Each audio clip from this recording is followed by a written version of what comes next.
spirit of sacrifice was also set right at the very beginning on October 7th, when nearly 400 active members of the Israeli military and security forces died defending their country and their fellow countrymen and women against the onslaught of terrorists from Gaza.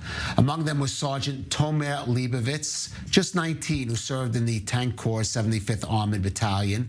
Sergeant Leibovitz was eulogized as a warm, loving young man and a talented athlete who played in the Junior Volleyball League. Joining us now is his father, Shay Leibovitz. He joins us from Tel Aviv. And Shay, first of all, we join, of course, together in your mourning of your son. Tell us a little about him, because he sounds like a special young man. First of all, thank you for having me on your show. I would like to send my condolences to all the Israeli families before I tell you about Tomer, and to send all our wishes and health wishes to all the injured soldiers and civilians in Israel. Just a minor correction about Tomer. Tomer was a professional volleyball player in the major league. Oh, in the major league. Israel, yeah, in the major league. And Tomer actually decided roughly 3 weeks before he joined the army that instead of being a professional volleyball player during the army, he will go to the army, and he joined the army and decided to do a special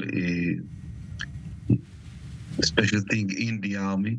And he was actually recruited after a few months of service to be part of a special unit in the armed forces in Israel. And he was serving at the time during the October 7th as part of his duty in the base called Nachal Oz, which is the base 400 meters away from Kibbutz Nachal Oz, which I'm assuming all of you already know and familiar with. He was a very talented young kid, and as you saw in the picture I sent you guys, he was one of the best students in his high school, and he finished high school with 13 excellence diplomas by the end of the high school. And he had many friends from all kinds of places, the volleyball, school, army, just around him, and from all ages, from all kinds of different interests. And we miss him. We miss him every day.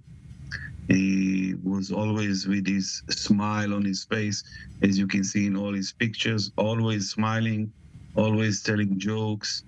But he was a very smart and serious guy, and any kind of target or objectives that he had for himself, he would take them as serious as possible, and he will put to himself, all the milestones that he needs to do and go through in order to get to that end target and to achieve whatever he wanted.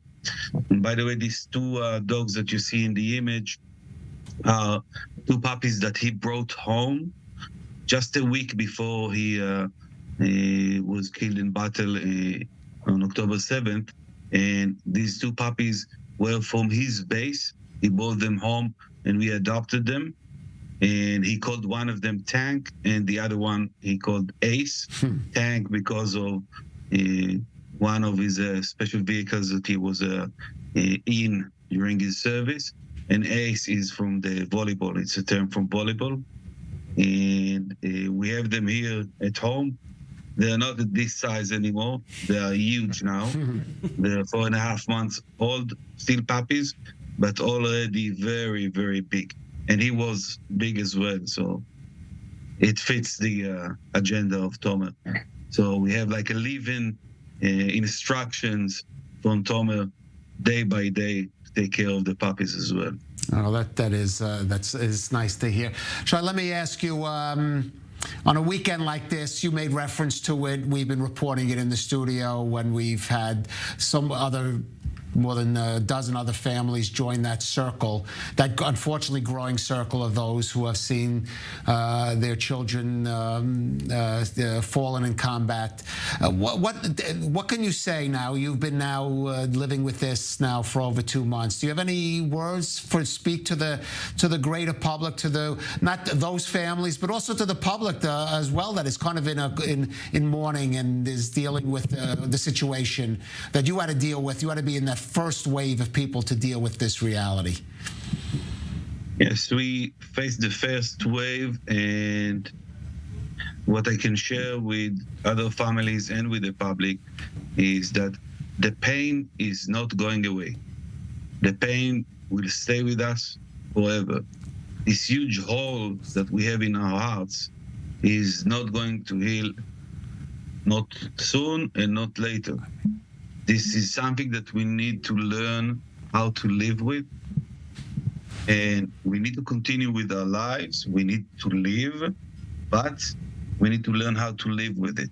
And this learning process of understanding how to live with it is not something that you learn in a day or a month or a year. It takes a while.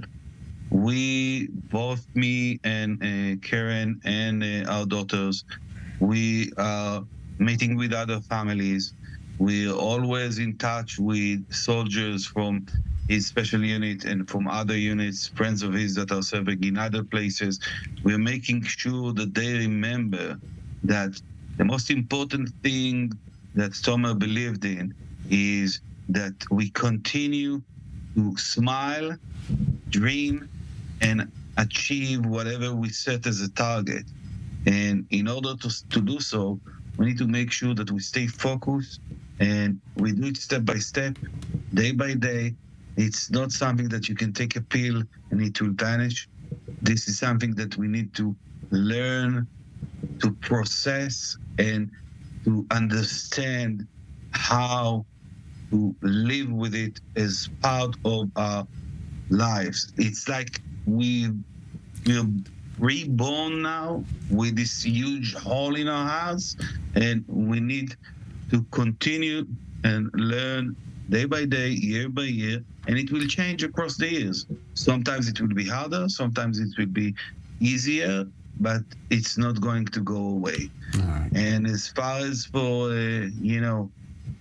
the public, we need to understand that this is not going to be something that with a simple magic will end and will bring the end result that we want. It's been already more than 76 days, and it's probably going to be way longer. And if we do want to continue living in our country the way we want to live in our country, without losing more soldiers and more precious civilians' lives in the future, we need to make sure that once and for all, we do things the right way. And maybe we don't have the relevant people to do that now. Maybe we need some other people to do it, but we need to do it once and for all. Right. Our young soldiers that didn't die in vain and for nothing. They fought to protect civilians. They fought to protect our country. They fought to protect what we believe in, and they gave their lives to do so. So at least we need to respect what they did and make sure that whatever we can do in our power, we are doing the right things, even if it takes more time.